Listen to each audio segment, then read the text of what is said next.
Friends, my new commercians accountancy fever में आपका फिर स्वागत है। और आपका 11th के लिए कोर्स में मैं एसेट कैपिटल लायबिलिटी लेकर के नया वीडियो के साथ आपके सामने हूँ। पिछले वीडियो में मैंने बताया था assets equal to capital plus liability करके एक टॉपिक बनाया था। कैपिटल क्या होता है थोड़ा सा रिवाइज करेंगे यहाँ पे। कैपिटल क्या होता है? जो पैसा हम बिजनेस में अपने पास से लगाते हैं, यानी amount invested into business by self is called what? Capital. What is liability? Liability when amount invested into business from other sources on returnable basis is called what? Liability. And asset, what is asset? All valuable things which are available into business are called what? Assets. ठीक है ना? अब यहाँ पे क्या है? Capital plus liability, the sums of both is equal to assets. इसका मतलब समझ लेना, कैपिटल और लायबिलिटी, यानी आपने अपने पास से पिछला एग्जांपल अगर आप देखो तो 3,50,000 रुपीज मैंने अपने पास से लगाया था, 1,50,000 रुपीज मैंने आउटसाइडर्स से लेकर लगा दिया बिजनेस में। तो ये दोनों को क्लब कर दिया तो कितना हो गया था भाई? 5 लाख रुपीज हो गया। ये 5 लाख रुपीज हमारा क्या हो गया? एक एसेट। हमारे शॉप में 5 लाख रुपीज रखा हुआ है कैश, तो ये वैल्यूएबल है। That's why we can say that is our valuable things and that is assets. अभी क्या करना है, एक टॉपिक ध्यान दो, capital plus liability equal to asset, ये दिख रहा है। इसको हम यहाँ पे जैसे मैथमेटिक्स में आप लोग इक्वेशन पढ़ते थे, वैसे यहाँ पे हम इसको बोलते हैं अकाउंटिंग इक्वेशन। अकाउंटिंग इक्वेशन यानी इसमें क्या करना है कि आपका जो भी ये कैपिटल और लायबिलिटी है हमेशा दोनों मिलके एसेट के इक्वल होना चाहिए। यानी 1 रुपीज का भी, इवन 1 पैसे का भी कोई डिफरेंस नहीं आना चाहिए। अकाउंटिंग का मतलब यही होता है भाई कि अकाउंटिंग का मतलब एक पैसे का परफेक्ट हिसाब किताब होना, वही क्या है? अकाउंटिंग है। अगर अकाउंट करने का मतलब है कि हमारा जो भी पैसा है सही काउंटिंग हो, सही तरीके से रिकॉर्ड हो, और एक एक पैसे का हमको कंप्लीट इंफॉर्मेशन मिलना चाहिए। एक पैसे का भी डिफरेंस होना नहीं चाहिए बिजनेस में। तो इसीलिए यहाँ पे हम इसको नाम दे देते हैं क्या? Accounting equation. कैसे बनेगा?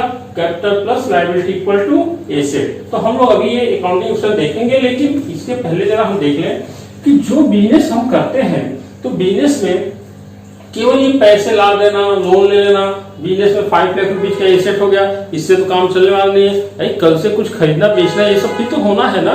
तो इसका मतलब ये है कि मैंने पिछले वीडियो में बताया था एक्सपेंस, लॉस, इनकम, प्रॉफिट। अब देखो मैंने पिछले वीडियो में कहा था कि 3 देवता हो गए, ब्रह्मा विष्णु महेश, ठीक है ना। हमारे जो स्पेशल गॉड्स हैं उनमें 3 स्पेशल गॉड ब्रह्मा विष्णु महेश। तो व्यवसाय को चलाने वाले ब्रह्मा विष्णु महेश, संसार को चलाने वाले ब्रह्मा विष्णु महेश, और व्यवसाय को चलाने वाले एसेट, कैपिटल और लायबिलिटी। लेकिन एक चीज और ध्यान देना है, इस एसेट, कैपिटल और लायबिलिटीज के अलावा बात करें तो जो बिजनेस करेंगे ना, तो उसमें कुछ और आइटम है जो ऑटोमेटिक फंक्शन करने लगते हैं। वो क्या होता है? Expense, loss, income and profit. तो इनके बारे में भी थोड़ा सा एग्जांपल मैंने रखा हुआ है। सैलरी पेड, जैसे हम अपने शॉप में अपने एम्प्लॉय जिसको भी मैंने रखा है उसको सैलरी देंगे, तो सैलरी दिए क्या हुआ? देखो पैसा तो गया, वो क्या दिया मुझे तुरंत इमीडिएटली? वो मुझे क्या दिया? कुछ नहीं। वो इनडायरेक्टली दे रहा है, अपनी सर्विस दे रहा है, वो मेरे कस्टमर्स को सामान सेल करा रहा है, वो मेरा हेल्प कर रहा है, मैं उसको सैलरी उठा के दे दिया। तो सैलरी दिया तो यानी पैसे तो हाथ से गए, लेकिन डायरेक्टली वो मेरे हाथ में कुछ ऐसा नहीं दे रहा है। मेरी बात समझने की कोशिश करो, मैं क्या बोल रहा हूँ। मैंने सैलरी दी है तो मैंने 5,000 रुपीज सैलरी दिया, मैंने एम्प्लॉय को सैलरी दे दिया, वो मुझे सडनली मेरे हाथ में रिटर्न क्या दे रहा है?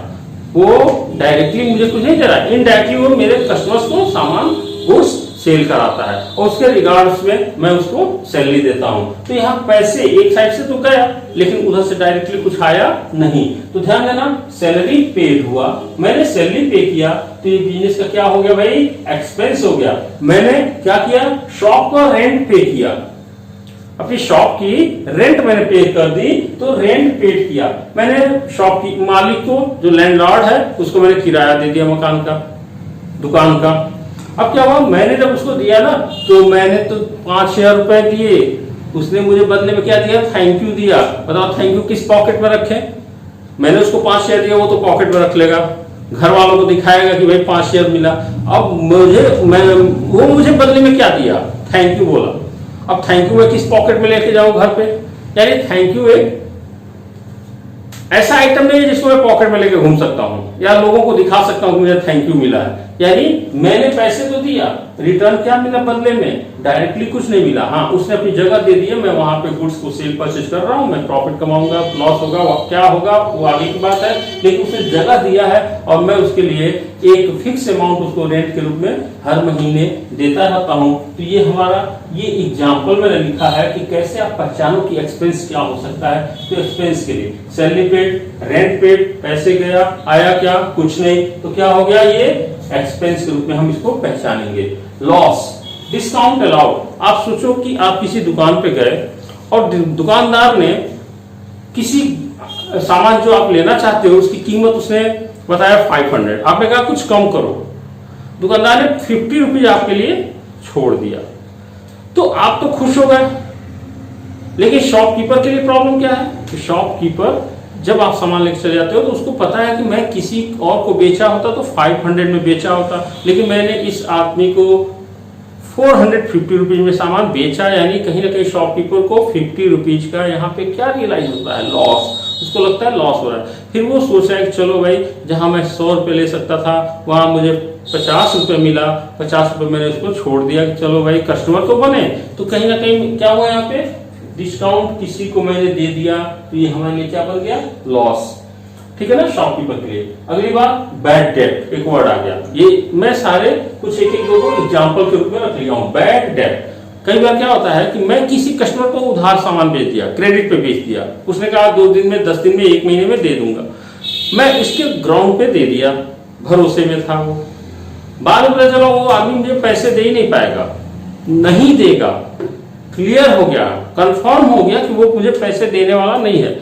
अब सोचो मुझे उससे 1000 रुपए लेने थे, 1000 रुपीज मुझे उससे लेना था, लेकिन वो 1000 रुपीज फाइनल हो गया कि मुझे मिलने वाला नहीं है, यानी मेरा पैसा क्या हो गया, डूब गया।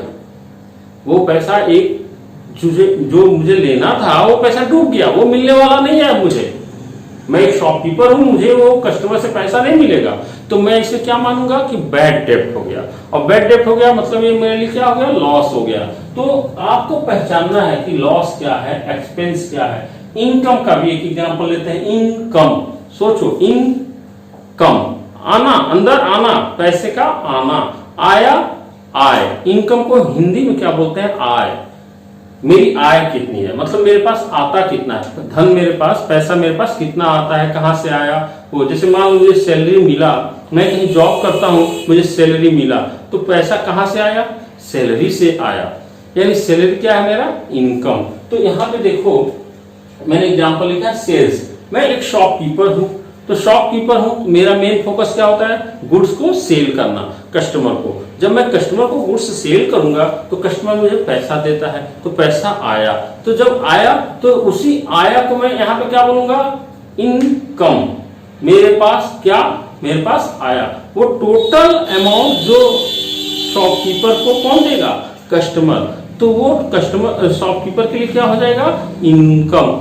जैसे आप ये समझ लो, मैंने अपने कस्टमर को 500 रुपीज का गुड्स सामान सेल किया, तो 500 का सामान सेल किया, मैंने उसको 500 का गुड्स दिया, बदले में वो मुझे क्या दिया, 500 रुपीज दिया। वो जो 500 रुपीज मुझे मिला, जो 500 रुपीज मुझे मिला, वो 500 रुपीज मिला, आया, उसको हम क्या बोलेंगे, टोटल 500 रुपीज को मैं क्या बोलूंगा, इनकम। इनकम हो गया। डिस्काउंट, और एक देख लो, रेंट रिसीव, रेंट मिला। अगर मुझे कहीं से रेंट मिल गया, रेंट मिला, तो रेंट के रूप में भी मुझे क्या मिला, पैसा मिला, पैसा आया, आया, इनकम। तो रेंट रिसीव हुआ, तो रेंट रिसीव भी क्या होगा, इनकम हो गया। कमीशन रिसीव, कहीं से कमीशन मिला, तो कमीशन मिला, ये भी क्या हो गया मेरे लिए, इनकम हो गया। सेम प्रॉफिट, प्रॉफिट का एक एग्जांपल डिस्काउंट रिसीव। अब देखो एक शॉपकीपर भी कहीं होलसेल से सामान या अपने सिटी से आउट जाकर के कहीं से बहुत दूर से जहां उसे मतलब कम रेट में सामान अवेलेबल होते हैं वहां से लाता है होलसेल में। तो जब वहां से लाता है ना तब लाके वो अपने कस्टमर को यहाँ पे बेचता है। तो जब वो लाया खरीदा उस समय उसको डिस्काउंट रिसीव हो गया। मैं एक शॉपकीपर हूं, मैं कहीं से गुड्स परचेज करके लाता हूं फिर अपने कस्टमर को बेचता हूं। अब सोचो मैं जहां से खरीद के लाया उसने मुझसे कहा कि 5000 रुपीज मुझे देना है, लेकिन मैं कहा भैया कुछ कम कर दो, कुछ कम करो, मैं एक परमानेंट शॉपकीपर हूं, मैं तुम्हारे वहां से बार बार खरीद के ले जाऊंगा। तो 5000 उसने 200 रुपीज छोड़ दिया मुझे। हमने सोचा चलो कुछ तो छूट मिला ना, 5000 की जगह मैंने 4800 दिया तो 200 रुपीज मेरा बच गया। ये क्या हो गया, डिस्काउंट रिसीव। और डिस्काउंट मिला, छूट मिला तो मैं इसको क्या मानूंगा, प्रॉफिट हो गया। खुश होते हैं हम, ये छूट मिल गया। तो इस तरह से देखो कोई भी बिजनेस जब हम करते हैं ना तो ये एक्सपेंस, लॉस, इनकम, प्रॉफिट ये सारी चीजें होती हैं। अब एक बात मेरी ध्यान देना, कैपिटल वर्ड पे फिर एक बार मैं आता हूं। कैपिटल क्या होता है, तो capital is the heart of any business. जिस किसी भी बिजनेस का कैपिटल क्या होता है, एक हार्ट होता है। बिना कैपिटल का कोई भी बिजनेस सक्सेस होने वाला नहीं है। कोई भी बिजनेस तभी सक्सेस बहुत तेजी से हो सकता है जब उसमें कैपिटल सफिशिएंट हो और लायबिलिटीज कम हो। ओनर का पैसा जितना ज्यादा रहेगा, आउटसाइडर्स का लोन कम रहेगा, वो बिजनेस बहुत जल्दी इंप्रूव कर सकता है। तो कैपिटल एक ऐसा इंपॉर्टेंट चीज है ना जिसपे पूरा बिजनेस मूव करता है। कैपिटल ही किसी बिजनेस की स्ट्रेंथ है, कैपिटल ही किसी बिजनेस की सबसे पावर है। और बिजनेस में जो भी ये effects, transactions, expense, loss, income, profit होते हैं उन सभी का डायरेक्ट इफेक्ट किसके ऊपर पड़ता है भाई, कैपिटल के ऊपर ही आएगा। तो कैपिटल के ऊपर ये जो चीजें हैं इनका इफेक्ट हमको देखना है। क्या इफेक्ट होता है, एक्सपेंस होने का मतलब हो गया कि कैपिटल तो क्या असर होगा, कैपिटल माइनस हो जाएगा। लॉस होने का मतलब होता है कैपिटल माइनस हो जाएगा। अभी मैं बताता हूं इस चीजों को। इनकम होने से कैपिटल हो गया प्लस, इनकम होगा तो कैपिटल पे असर आएगा, कैपिटल प्लस होगा। प्रॉफिट होने से भी कैपिटल क्या होगा, प्लस होगा। अब एक एग्जांपल मैं लेता हूं यहां पे, और इस एग्जांपल से पहले भी मैं एक चीज बताना चाहता हूं। आप जरा इसको कोट करें जैसे भूलना तो। कितने होते हैं बिजनेस को चलाने वाले element, 3, asset, capital and liability. अच्छा एक चीज बताओ, सप्ताह में दिन कितने होते हैं, 7। सप्ताह में दिन होते हैं 7, यानी सप्ताह में 7 दिन और व्यवसाय में 7 थिंग। 7 थिंग क्या हो गए, asset, capital, liability, expense, loss, income, profit. आपको मैं यहाँ पे एक चीज क्लियर कर दूं कि आप चाहे 11th में रहो, चाहे बीकॉम, एमकॉम कुछ भी कर लो, यही 7 आइटम्स ही आपके पूरे अकाउंट का स्ट्रक्चर होता है। इसी 7 में 7 लाख आइटम्स आ सकते हैं। यानी आप सावधान रहो, अलर्ट रहो और क्या सोचो कि मुझे ये पहचानना सीखना है कि एसेट्स क्या होते हैं, कैपिटल क्या होता है, लायबिलिटी क्या होता है, एक्सपेंस क्या होता है, लॉस क्या होता है, इनकम क्या होता है, प्रॉफिट। अगर इन सबको कैरेक्टर्स को हमने आइडेंटिफाई कर लिया, देखने में बड़ी आसान लगते हैं, लेकिन जो वर्ड्स आपके सामने बोले जाए उसको समझ लेना कि ये एक्सपेंस है, ये लॉस है, ये इनकम है, ये प्रॉफिट है। अगर ये चीज रियलाइज करना हम सीख गए ना तो समझ लो इसी 7 आइटम में सब कुछ है।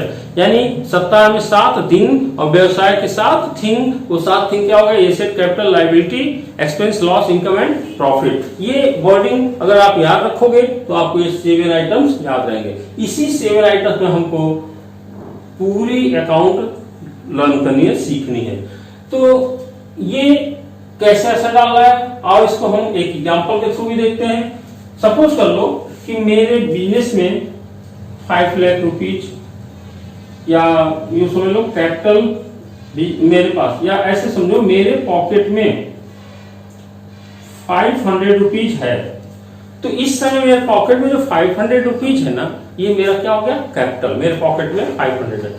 अब मैं इस 500 रुपीज में से अपने लिए एक नोटबुक खरीद लिया मैंने, और नोटबुक खरीदा, मैं गया दुकान पे और एक नोटबुक खरीद लिया।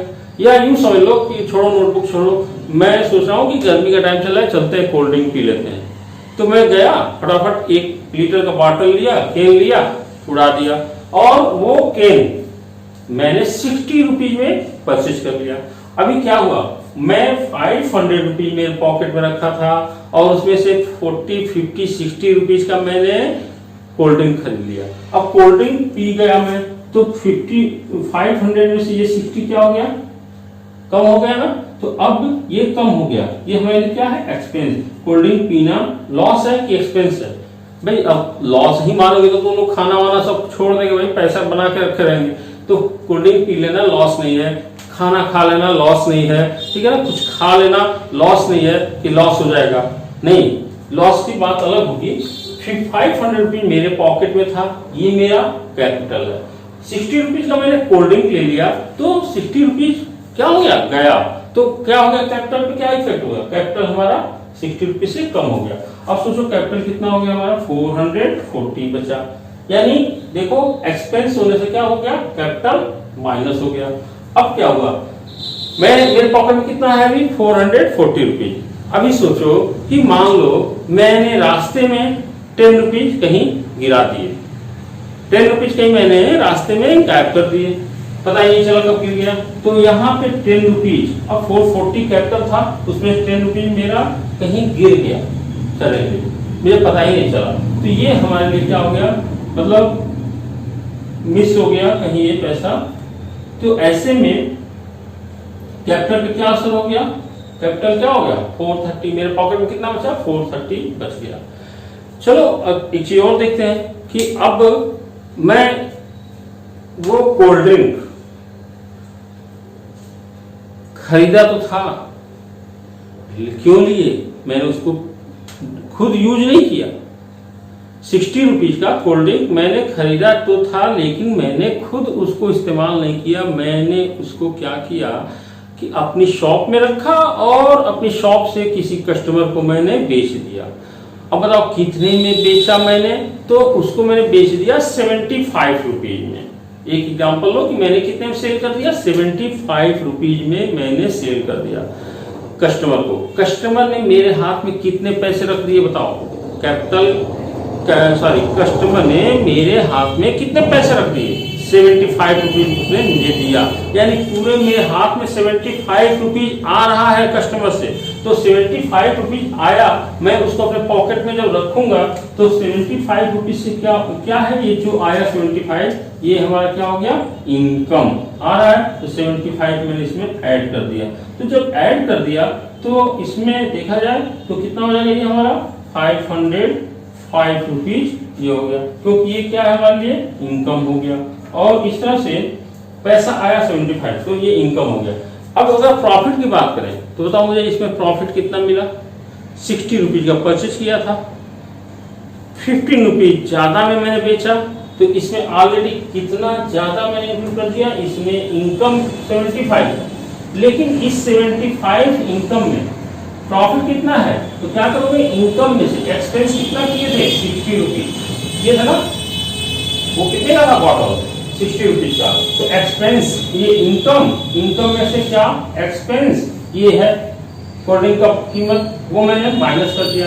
तो प्रॉफिट कितना आ गया भाई, 15 रुपीज, यानी 50 रुपीज प्रॉफिट। तो ऑलरेडी इसमें प्रॉफिट भी इंक्लूड है।